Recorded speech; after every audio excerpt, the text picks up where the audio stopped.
Hello. I decided that instead of cluttering my Are You Afraid of the Dark videos with news of the Halloween October themed movies that I've been watching, like last year I did with the Monsters at Midnight, I did the Universal Monster movies, all 30 of them that I grabbed on DVD, and in addition I talked a little about the other movies that I watched that day alongside them, whether themed or not. Decided not to clutter the videos with that, but to do their own separate videos. And I'm holding this both because I like to be holding things in these videos, and also because this is what I'm reading this month on Tuesdays and Wednesdays. So, the Legend of Sleepy Hollow, Rip Van Winkle. You may or may not remember, because I'm guessing no one has watched more than one of my videos, and that only by accident. I read Rip Van Winkle in February, I believe it was. So this month, The Legend of Sleepy Hollow, which goes with the picture. Anyway, I didn't watch any of the versions of The Legend of Sleepy Hollow this past weekend. We started with all 8 of the Robert Englund Nightmare on Elm Street movies, and then finished up with the movie Freaky, and then the movie The Hunt. And since those are kind of their own separate kind of add-ons to this, the main event being the Nightmare on Elm Street movies, we'll talk about those first, because I have not a lot to say about just those two. Freaky is the one I've been looking for, of all the movies that we're planning to watch this month in honor of Halloween. Freaky is the one I've been looking forward to the most because I love Vince Vaughn. My favorite Vince Vaughn movies are Four Christmases and The Lost World Jurassic Park, but I also appreciate things like Hacksaw Ridge and Fighting with My Family, and anything. And they're not the best movies, but I always enjoy him working with Owen Wilson. And Freaky gave me some good Vince Vaughn, and it was an interesting, if somewhat predictable, sort of spin on. It's kind of Freaky Friday meets the Child's Play movies, the Chucky movies, and I'd heard some things about the movie going in, but I kind of forgot what all of them were. And my main thing with it was, since a Vince Vaughn character and someone else were going to switch bodies, I kind of had hoped that the person who got the Vince Vaughn character would be doing a Vince Vaughn sort of thing.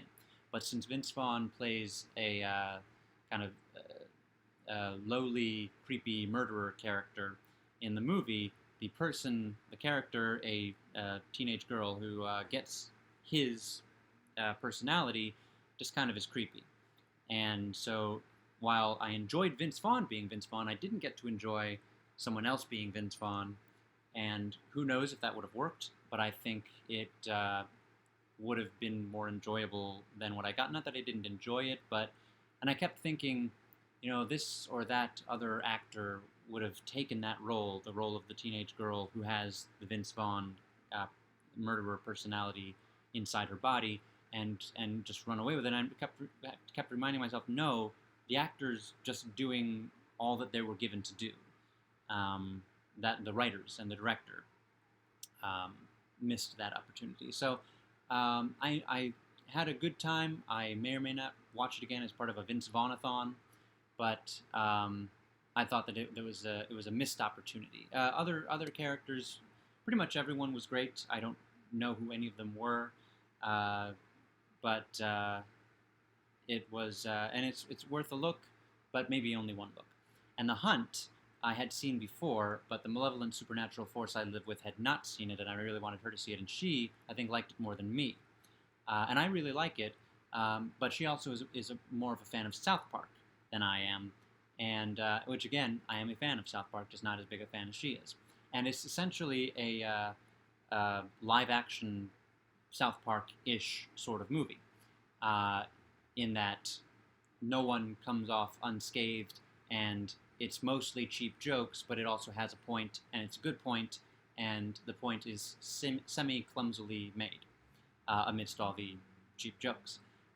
If you are at all familiar with the movie The Hunt, it's probably, if you're thinking, I've heard of that movie, it's probably because last year or the year before, it's the movie that Republicans got uh, pulled from a theatrical release because ostensibly it is about liberal elites hunting, literally hunting, what they would, the sort of people they would call deplorables. That one particularly famous liberal elite person did call deplorables, and that is, Republicans didn't like that because they excel at not knowing what they're talking about, just talking loudly. And talking loudly is how you get what you want in this world, not knowing what you're talking about. And if they had let the movie open, one, it probably, nobody would have noticed it. It would have gone away quietly. My interest in it was more, I have to see this thing that they didn't want me to see, than I'm interested in the premise. And it is a lot of cheap humor about deplorables and liberal elites, and those caricatures. It's a lot of cheap humor about that, but it does have a point. It is a good point. It comes late in the movie, along with an actor who I didn't even know was in the movie. It's funny. A lot of the advertising centered on a prominent actor who is in the movie for maybe 2 minutes. And it's kind of like one of those killing off the stars, like Drew Barrymore in Scream, killing off the big star that you've advertised your movie on the power of, and then like very early in the movie, and then it's the rest of the movie, and the rest of the movie is good, but you expected it to be that star, and it's an unexpected sort of thing. But then I love Hilary Swank. Hilary Swank shows up late in the movie and is the deliverer of the point, and it's also Betty Gilpin, I think, is the name. She was from Glow. And she's the main character that we follow through the movie. But whatever side of the political aisle you're on, I think that not to say this is a movie to bring people together, but it's not a movie to tear people apart, is what I'll say. It's just there. It has a point. Either you care what the point is or you don't. But you, whoever you are, whatever you are not more affected or offended, or should or shouldn't be, than anyone else. But anyway, the Nightmare movies. First of all, my 3 favorites, 1, 3, and Wes Craven's New Nightmare. The Nightmare on Elm Street is where the Freddy Krueger monster comes from, the one with the claws on his hands.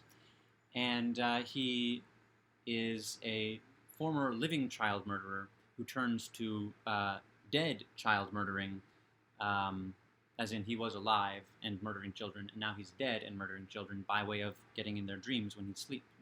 And the reason he's going after children is because their parents, at least the initial crop of children he goes after, their parents killed him because they believed he was killing their children.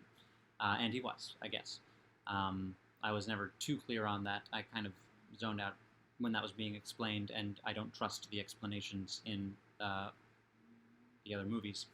I had seen the original before, and I had seen Freddy vs. Jason before, and all the while we're leading up to Freddy vs. Jason, and I'm picturing Freddy Krueger and Michael Myers from Halloween. I am very unfamiliar, and I've seen Friday the 13th, but I'm very unfamiliar with Jason. But I quickly figured it out when the movie came on. And the 3 movies that I like happen to be the 3. Let me just get to the cast here.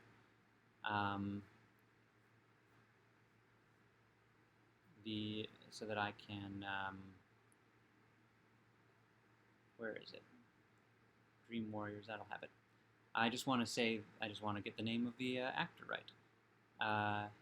And the name of the actor is Heather Langenkamp. She is the Scream Queen, I guess the trope is called. She was Nancy Thompson. I thought throughout the first movie, for some reason I thought her name was Lisa. She's Nancy Thompson, and she appears in Nightmare on Elm Street, the original. So she's the original main character. She comes back in Nightmare on Elm Street 3, Dream Warriors, and then she's in Wes Craven's New Nightmare. And um, you know, the thing, and I did this last year with last October. The franchise we watched almost all the way through was Leprechaun, and kind of knowing this is ridiculous. It has a reputation for being ridiculous, a decades-long reputation for being ridiculous, and getting increasingly ridiculous as the movies go on. So it's not like with certain franchises that are still going today that I am invested in, and I go to the next movie and I'm very disappointed, as has happened uh, quite a bit before I stopped going to movie theaters. Not quite a bit, but two very prominent examples that I don't have to name. Um, but with this, I go in and it's more, I know what the reputation is, um, and so that's not disappointing. I can sit back and let it wash over me and enjoy the little bits. Like there's a character from the first one who comes back in, I think, the fourth or the fifth, and it's unexpected and very enjoyable. And little lines here and there. I don't remember any off the top of my head or details, but the point is, I go in this thinking I don't have high hopes. The first one, creepy, classic. The rest, like most sequels, especially when you get past 2 or 3, ridiculous. And I'm just going to try. I just want to get the whole thing so that I've got the whole thing. And it allowed me to enjoy things more, and which is one of the reasons why I enjoyed the movies with her, with Nancy Thompson. Felt like there was a through line, even though Wes Craven's New Nightmare takes place outside of the world of Nightmare on Elm Street, but then kind of brings that world out into the real world. In that movie, she plays herself, and they're trying to get her to do another Nightmare on Elm Street movie. So, interesting premise there. And that's also the one where, and I think it's Wes Craven playing himself. Let me look at that. Look at the cast of that. Does Wes Craven play himself? Somebody plays Wes Craven if he doesn't play himself. As Julie, as Chase Porter. Wes Craven as himself. So he, apparently he's been kind of off his game for having nightmares to write about, but he's got a new nightmare and he's writing this new movie. They're trying to get her to be in it. Robert Englund. Is it Englund? Yes. He's already agreed to be in it, and he appears as both himself and as Freddy Krueger. And during the scene where she's talking to Wes about the movie, and she's kind of concerned because she started seeing Freddy in real life, not just in the movie, and she's a little afraid. And he says that the new movie is about how there are ancient entities, and they haunt people throughout history in different forms, but the consistent way in which they are controlled is storytellers. As long as storytellers are telling stories about the creepy entities are confined to those stories and cannot get out into the world. But if you stop telling the story, they come out into the world, which is an interesting meta sort of thing to make a movie about, especially from Wes Craven. I think this movie came before the Scream movies, which I love. And so that's interesting. And my first thought was, is that why we keep getting more, like, of the franchises, of the Harry Potters and the Star Warses, is Hollywood just protecting us from the real Grindelwald and the real Darth Vader by continuing to tell stories about them? That's essentially what that could mean, real-world application. But it was interesting, and the movie kind of descends into whatever it descends into. I didn't like the ending as much as I liked the premise and the rest. I liked her kind of doing, again, kind of what Neve Campbell does in the later Scream movies. The whole, I don't want to be in this story anymore, but it keeps coming into my real life. At least that's, yeah.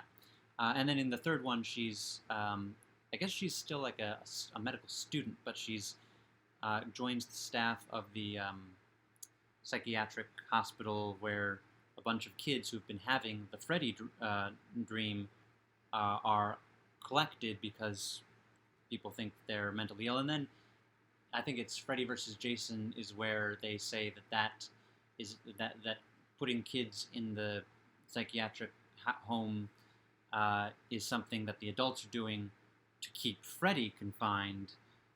So there are through lines, but it is a matter of the movies get, for the most part, progressively not as creepy, is how I'll put it. The first one is nice and creepy. The third one is creepy, and then the Wes Craven's New Nightmare, I think it's the seventh one, is creepy because it's a different sort of thing, and it's the same threat, but it's a different kind of threat. It's Freddy threatening in a different way. And it would have been, I think the end of it would have been more effective if the previous movie hadn't also gone the child being possessed by Freddy route. Yeah, 2, 4, 5, and Freddy versus Jason delivered a fight between Freddy and Jason. That's all I can ask of it. But yeah, I'm glad I watched them all back to back to back over the course of 3 days, but still, so that I could pick up on themes and common things. Notice that cameo in the, I think, fifth one. The fifth one was the weirdest of them because it kind of takes place in a dystopian future where Freddy has killed off all or most children, I guess. I didn't quite... some things need more than one viewing and will not get it. But again, not a bad start to the Halloween October viewing schedule. I'll let you know what I watch next.